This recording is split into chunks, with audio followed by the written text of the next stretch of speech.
rồi nó nhưng mà giờ nó là cái gì y đúng rồi có phải này khi là ở và thế gì loa liền đôi à và thế gì loa liền đôi ở thành gặp khi đó nhưng mà vào ha vào cho nó là vào ta gọi là ta mà ta thực tế đó ta rồi thực tế ta ta mà nó tế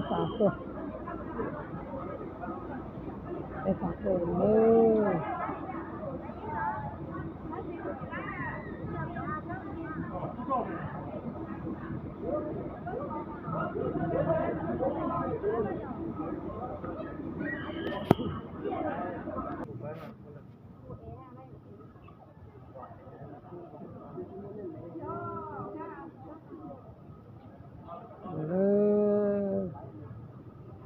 để tập ta là trong cơ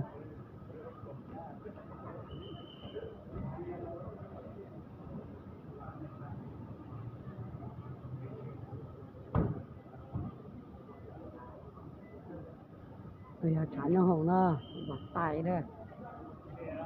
trong nó